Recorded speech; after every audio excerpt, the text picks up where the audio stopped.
Hello, this is Jerry at Canna Intel 420, and today we're getting into one of those topics that separates my plant looks fine from my canopy is about to become a full-time job. Week 3 structure, the point where the plant stops acting like a soft, forgiving draft and starts acting like a framework that remembers what you allowed yesterday.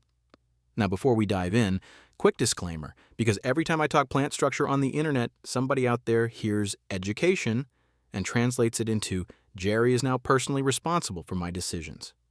This content is strictly educational and informational. It's horticulture, plant physiology, canopy architecture, and controlled environment logic. Nothing here is medical advice, nothing here is legal advice, and nothing here is telling anyone to do anything where it's not legal. If your location doesn't allow it, then congratulations, you're watching advanced horticulture theory and organizational plant structure concepts like a responsible citizen. If it is legal where you are, then you already know how this works. Follow your local laws, follow safety standards, and do not treat a YouTube video like it overrides your required compliance. Also, I'm going to say this once for the copy one number and panic crowd. If you pull a single metric out of context and treat it like scripture, that's not science. That's just freestyling with confidence. Your environment, your cultivar behavior, your lighting, your airflow pathways, and your operator consistency decide what those numbers actually mean. Now, with that out of the way, here's what you're about to get in this breakdown. This is a structural audit system for week 3, where the entire goal is to stop internal competition before it becomes permanent geometry. We're going to break down what frame capture actually means in operational terms and why week 3 is the exact point where posture stops resetting on its own and starts holding shape between light cycles and irrigation cycles.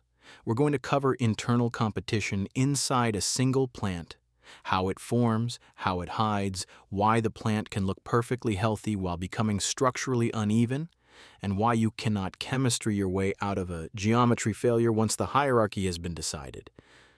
You're going to get a clean diagnostic model you can run the same way every day, with no guessing, no dramatic overthinking, and no ego. Leader count, leader lanes, hierarchy balance, what they mean, what they look like when they're stable, and what failure looks like before it turns into labor. We're going to go straight into tip clustering, what it is, what it isn't, how to diagnose it from a top-down apex view, and why it's the trigger event that starts the entire failure ladder. Clustering leads to competition, competition collapses the corridor collapse suppresses the base, and then every fix becomes correction labor. We're also going to cover corridor function, the way it actually behaves, interior separation, exchange space, and why a plant with a closed interior becomes a different climate zone on the inside than it is on the outside. That matters because leaf surface reality is what controls outcomes, not the wall sensor telling you the room is stable. Then we're going to talk about plant-level exchange as a structural input, not a comfort setting. Boundary layer behavior, uneven airflow distribution, dead core canopies, and how rooms can look fine while the interior is running a completely different physics problem. And yes, we're going to put real numbers on the table the way they're actually used by controlled environment operators, not as commandments. As brackets, you scale up or down depending on the environment you're running. Light intensity ranges used in vegetative structure work, daily light integral context, canopy zone airflow movement targets, baseline circulation sizing logic, and practical VPD brackets that support firm, steerable tissue instead of soft chaos or defensive posture. This entire breakdown is built around one idea. Week 3 is where you either establish a clean structure that remains flexible, or you let the plant decide its own hierarchy and then spend the rest of the run trying to negotiate with a frame that's already committed. So if you're ready, let's get into it. Week 3 is where the plant stops being easy to reset and starts behaving like a structure with memory. In week 1 and week 2, you can still correct a lot because branch posture swings easily, attachments are soft, and dominance patterns haven't hardened. Week 3 changes because structural investment ramps up. Stem tissue thickens, branch junctions stiffen, and posture begins to hold between light cycles and irrigation cycles. That's why week 3 is not just more veg, it's frame capture. If the frame is captured cleanly now, later canopy control becomes refinement. If it's captured wrong, now later canopy control becomes correction labor that doesn't stop because you're fighting a structure that already committed to the wrong geometry. The single most expensive mistake in week 3 is letting the plant build internal competition. Most people think competition is a room problem, like plants touching each other. But competition architecture can form inside one plant the same way it forms in a crowded canopy. When multiple growth tips compress into the same top lane, they shade each other, fight for the same light path, and trigger the plant to rank winners and losers. Shade avoidance behavior is a real response suite tied to light quality signaling, including low red to far red environments sensed through phytochrome pathways, and it expresses as longer internodes, more vertical bias, stronger dominance, and suppressed lateral outgrowth. When this begins inside a plant, it produces a predictable structural outcome. 1 or 2 leaders get reinforced mechanically and the rest fall behind. The plant still looks healthy, but it becomes uneven as an object. And once that happens, you can't feed your way out of it because it isn't a chemistry problem, it's a geometry problem that created a dominance problem. So week 3 and week 4 are controlled by 3 variables you can enforce in real time. Leader count is how many tips you're allowing to behave as true mains at the same time. Leader lanes are whether those mains have separate top space lanes or compress into one shared crown. Hierarchy balance is whether structural investment stays distributed across leaders or concentrates into one axis that demotes the rest. To make leader count scalable instead of vague, you need to tie it to the footprint the plant is actually allowed to occupy at the top of the canopy, not the pot size and not the plant's age. If one plant is being run in roughly 1 square foot of canopy footprint, the practical leader count window is usually 4 to 8 true mains if you expect the lanes to stay separated without constant wrestling. If one plant is being run in roughly 2 to 4 square feet of canopy footprint, 8 to 12 true mains is typically the workable window before the crown wants to rebundle. If you're running a plant into a larger footprint than that, you can push leader count higher, but only if you accept that you are also committing to more lane work, more tie points, and stricter corridor enforcement to prevent tip clustering from becoming the default. This is not about chasing a perfect number. It's about keeping the ratio between how many leaders and how much top space inside the plant's ability to keep lanes separated without compressing into one crown volume. Apical dominance is not a myth and not bro science. The leading shoot suppresses lateral outgrowth through hormone-regulated signaling and transport dynamics, where auxin signaling and interactions with cytokinins and strigolactones influence whether axillary buds break and whether lateral shoots hold as structural leaders. Operationally, that means one leader can become mechanically privileged fast. When it does, it thickens faster, stiffens faster, and becomes harder to steer. The leaders that fall behind do not just fall behind in height. They fall behind in diameter, stiffness, and node maturity. That lag is structural debt, and structural debt is what turns week 4 into a fight. Now lock the diagnostic model in your head, because this is the sequence you are preventing. Tip clustering triggers leader competition collapses the corridor. Corridor collapse suppresses lower structure, and once that happens, topping becomes correction. Tip clustering is the trigger event. If you prevent that, the ladder never starts. Tip clustering is not bushy growth. Tip clustering is multiple active tips converging into the same vertical lane at the top center until the apex reads like a bundled crown instead of separate leaders.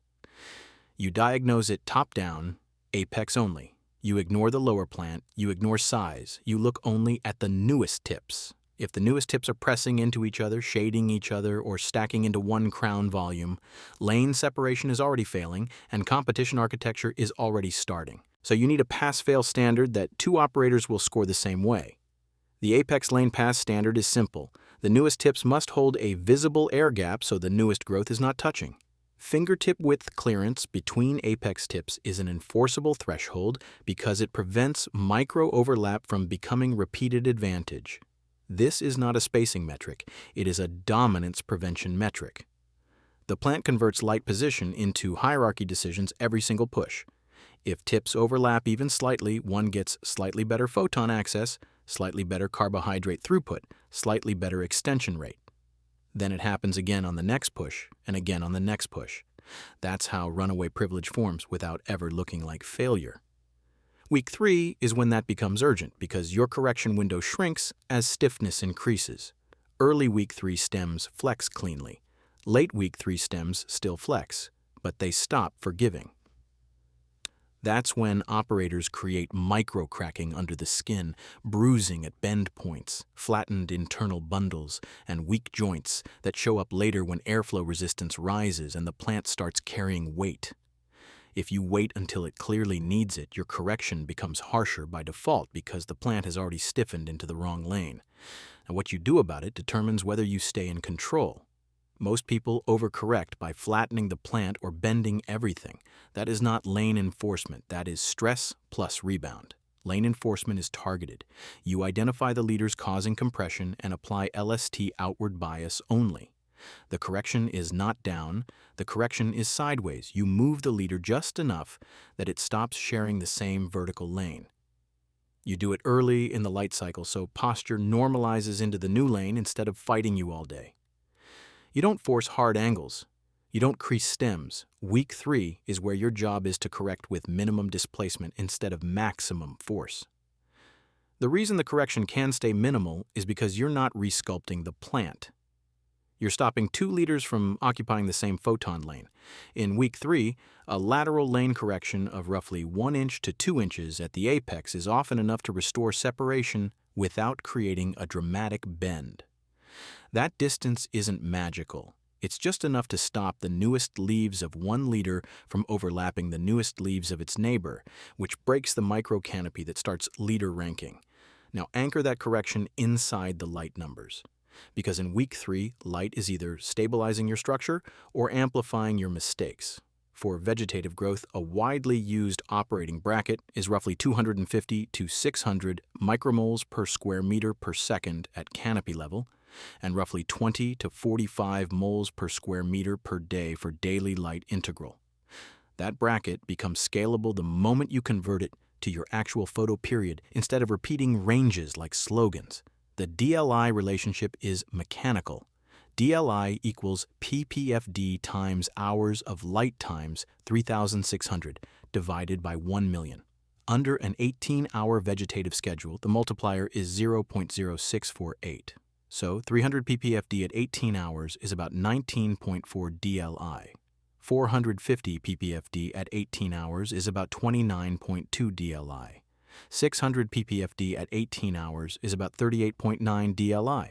Those numbers matter because higher DLI accelerates momentum, and momentum is what makes lane failures lock in faster in week 3. If you are enriching CO2, the numbers must be treated the same way. Scalable and conditional, not decorative. A common operational window used in sealed or semi-sealed production is roughly 800 to 1200 parts per million during vegetative growth. But it only pays if you also have enough ppfd, enough temperature control, and enough airflow to keep leaf level exchange real. If you run elevated CO2 while your canopy is bundling and your interior is stagnant, you don't get more growth. You get faster reinforcement of the wrong geometry because the privileged leader gets to convert that extra carbon into structure first. That minimal correction matters because week 3 is when the plant starts building its hinge map. Every bend you impose becomes a future hinge point. If you create hinge points everywhere, you don't get a guided structure. You get random mechanical joints that behave differently under airflow, irrigation momentum, and later load. That's how a canopy looks even on one day and becomes chaotic under momentum. If tip clustering is rung 1, leader competition is rung 2. Leader competition is when the plant begins picking winners inside the bundle.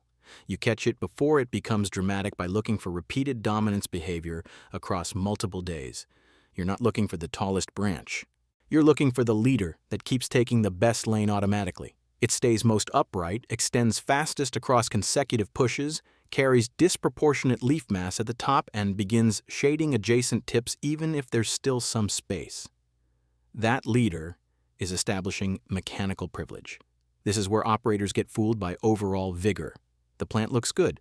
Leaves are green. Growth is aggressive. There's no deficiency signal, but the object is becoming asymmetric in a way that costs you later. The way you confirm runaway dominance without equipment is simple. Pick one reference point near the soil line and one reference point at the crown, then ask which leader is pulling the crown's center of mass toward itself over multiple days. A runaway leader doesn't just rise, it pulls the entire top structure into its lane. Adjacent leaders start leaning away, getting shaded, and becoming secondary. That is dominance becoming geometry. The correction for runaway dominance in week 3 is not topping, it's lane reassignment. You remove the monopoly by shifting the dominant leader outward and slightly off-center so it cannot own the central vertical lane that demotes the rest. This is also where operators accidentally create rebound dominance by bending too hard. If you smash a dominant leader down, you create a new light geometry where its upper leaf stack becomes a light scoop aimed into the brightest zone. And when it rebounds, it can come back even more privileged than before. That's why the correction stays sideways and off-center, not forced into a flat table. Next is corridor function, which is where a lot of rooms fail while thinking they're fine. The corridor is the plant's interior separation and exchange space. A porous plant has internal lanes that allow air and light to move through structure. A block plant builds a shell, and the interior becomes sheltered and slow. That is not just more leaves, that is geometry failure. And once the interior becomes sheltered, the interior runs different physics than the exterior. Interior leaves stay damp longer, transpiration becomes uneven, and interior sites get mechanically demoted because the environment around them becomes weaker. By week 3, you have to think in layers of resistance. The canopy creates resistance to airflow. The interior becomes a protected zone. Protected zones have thicker boundary layers and slower vapor exchange. That means interior leaves are not living at the same evaporative demand as exterior leaves, even when your wall sensor says the room is stable. Your sensor reads the room. The plant lives at the leaf surface. The corridor check has to be repeatable or you will lie to yourself. So you check it the same way every day, eye level from 2 sides, then top down. If you cannot see structure through the center from both sides and the top-down view reads fused instead of separated, corridor collapse is underway. If branches feel interlocked instead of separated, that's your early warning that steerability is being lost and later correction will require force. The correction is not random stripping and not cleaning it up. Corridor collapse in week 3 is most often caused by leader convergence pulling the whole plant inward. Restore leader lanes first. When leaders stop converging, corridor space returns without hollowing the plant. Then you check foundation relevance. Lower structure. At this stage is not about keeping every site. It's about mechanical foundation. Lower branches don't need to become final production sites to matter. They need to stay active long enough to widen the frame and prevent a top-heavy object. If lower branches are stalling hard, thinning relative to leaders, and being abandoned in week 3, that is not normal cleanup. That is hierarchy concentration and internal shading winning. The correction is upstream again. Fix apex lanes and hierarchy distribution so the plant stops demoting its base. Now, none of this holds if plant-level exchange is failing, because airflow and VPD aren't settings in this window. They are structural inputs. Airflow is not fan power. It is plant-level exchange. Leaves have a boundary layer, a thin layer of slower air stuck to the surface. That boundary layer resists heat removal and water vapor exchange. If airflow distribution is uneven, boundary layer thickness becomes uneven, and the leaf stops living in the environment your wall sensor is reporting. Airflow troubleshooting has to happen in the correct order because the physics forces it. Distribution first, spacing second, power last. Distribution is pass, fail, and you diagnose it using the plant, not the fan. The dead core failure looks like this. Exterior leaves move and dry, interior leaves stay still and slow. That means the canopy has become high resistance and air is short-circuiting around it. If you add power to a short-circuit system, you don't exchange the interior, you just stress the edges. Your distribution pass condition is mild, uniform response across the canopy volume, including interior movement, not edge blast, and not flapping. In greenhouse and controlled environment guidance, canopy zone air movement in the neighborhood of 50 to 100 feet per minute is commonly cited as sufficient to reduce boundary layer resistance without turning circulation into damage, and canopy photosynthesis responses inside plant canopies have been shown to rise with air velocity and then saturate around about 0.2 meters per second, which is roughly 40 feet per minute, meaning you do not need hurricane air to get most of the gas exchange benefit if the air actually reaches the interior. If you want a scalable sizing number, instead of arguing about fan brands, horizontal airflow rule of thumb guidance based on greenhouse trials is roughly 2 cubic feet per minute of fan capacity per square foot of floor area to keep the air mass moving in that 50 to 100 FPM band. Then you validate with smoke because flow paths matter more than nameplate ratings. That makes scaling mechanical. If your room is 100 square feet of active floor area, you start with roughly 200 CFM of circulating fan capacity distributed to create a loop, not a blast. If the room is 500 square feet, you start around 1,000 CFM. If the room is 1,000 square feet, you start around 2,000 CFM. Then you confirm that interior leaves move gently and consistently instead of the perimeter getting hammered while the core stays dead. Spacing is the second limiter because spacing creates airflow corridors. If plants pack into a wall, air skims the outside and bypasses the interior volume. That is not solved by more fans. That is solved by restoring corridors so exchange can physically occur. Power is last because power only works after distribution and corridors are correct. Then additional energy tightens exchange instead of punishing the perimeter. VPD matters because VPD sets evaporative demand at the leaf surface. Leaf temperature and boundary layer effects determine what the leaf actually experiences. So VPD must be treated as leaf reality, not a number on the wall. For vegetative structure work, a widely used target bracket is roughly 0.8 to 1.2 kilopascals. To keep that bracket grounded in actual set points, one common vegetative operating range is roughly 75 to 82 degrees Fahrenheit lights on, with relative humidity commonly running in the mid-50s to around 70% early in veggie and tightening down as the plant matures, which maps into that VPD window depending on leaf-to-air temperature difference. That range matters here because week 3 is structural, not cosmetic. If demand stays too low, tissue stays soft, petioles extend excessively, and leaders reach instead of holding lanes. If demand is too high, stomata restrict, growth becomes less predictable, and training response becomes inconsistent. The goal is not hitting a number.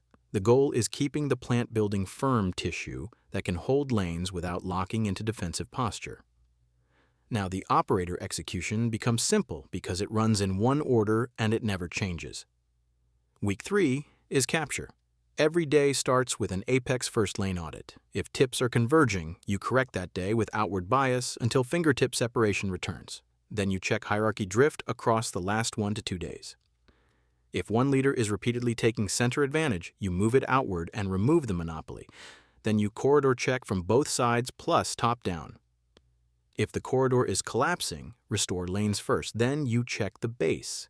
If lowers are stalling early, treat it as a hierarchy and shading warning and correct the top so the base stays mechanically meaningful. Timing discipline matters because week 3 corrections are safer early in the light cycle. Early cycle corrections settle under steady transpiration and stable posture. Late cycle corrections are more likely to become forced bends because stiffness increases and posture tightens. Week 3 lane enforcement is an early day task, not an end of day cleanup. Week 4 is validation under momentum. Growth rate is higher, rigidity increases, and the plant tries to restack into the fastest light capture posture again. Week 4 is not inventing new structure, it's proving the structure holds. Your Week 4 standards remain the same. Leaders stay separated, corridor stays present, and no single leader is allowed to run away long enough to demote the frame. Week 4 failures happen in a sequence. Lane collapse comes first and shows up as day over day apex convergence returning, corrected immediately with outward bias. Then hierarchy drift follows as the same leader starts reclaiming center dominance across multiple pushes, corrected by removing the monopoly again. Corridor collapse follows if those are ignored because convergence pulls the frame inward and interlocks structure. Correct it by restoring lanes, not by hollowing the plant. Base suppression follows because internal shading and hierarchy concentration demote the foundation, correct the top so the base isn't being abandoned. At the end of week 4, dominance reset readiness is not based on size. It is based on 3 gates you can verify with your eyes and hands. Fingertip apex separation holds across multiple days without constant major correction. Hierarchy stays stable with no runaway leader demoting the frame over multiple days. The foundation remains mechanically meaningful enough to support redistributed dominance without instability. Those gates exist because they prevent one operational disaster, applying a dominance reset to competition architecture. A reset applied to a congested crown multiplies disorder because it creates multiple competing leaders inside a zone with no lanes, forcing aggressive bending and cleanup just to recover separation that should already exist. If the gates hold, a reset becomes refinement. If the gates fail, a reset becomes correction. Week 3 and week 4 decide whether the plant becomes an organized frame you can steer cleanly or a competitive crown you spend the rest of the run managing. The difference is not talent. The difference is enforcement, apex lane separation, hierarchy balance, corridor preservation, and plant-level exchange. So the plant builds structure under consistent physics instead of internal competition. All right, that's it for this one. If you've been enjoying this series, I appreciate you for being here and actually taking the time to learn the why, not just chase quick answers. This channel is built for people who want real horticulture intelligence, real operator standards, and real consistency, not trend chasing, not myths, and not recycled nonsense that sounds good but collapses the second the room gets serious. Now, quick disclaimer time, because apparently we live in a world where someone will watch a video, ignore every variable, do the exact opposite of what was said, and then act like the video attacked them personally. This content is educational and informational only. Nothing here is legal advice, medical advice, or some kind of magic universal recipe that overrides your local laws, your facility rules, or your own responsibility. If it's illegal where you live, this is plant science and horticulture theory, period. If it's legal where you live, then you already know the deal. Follow your local regulations, follow safety standards, and don't treat a YouTube video like it's a license. And no, copying one number out of context doesn't make you data-driven. It makes you the guy who tries to fix a car by replacing one bolt and then gets confused when the whole engine still sounds like a washing machine full of rocks. Your genetics, your environment, your lighting intensity, your airflow paths, your irrigation timing, your media, and your operator consistency decide what those numbers actually mean in your room. So take the framework, validate it against plant behavior, and adjust like an adult. If you got value out of this, drop a comment, let me know what you want covered next, and tell me what problem keeps showing up in your canopy that you want broken down the right way. Like the video, subscribe if you want to keep building horticulture intelligence with us, and I'll see you in the next one. Until then, this is Jerry at Cannontel 420. Keep your structure clean, keep your lanes separated, keep your corridor breathing, and don't build a crown you're going to spend the rest of the run arguing with.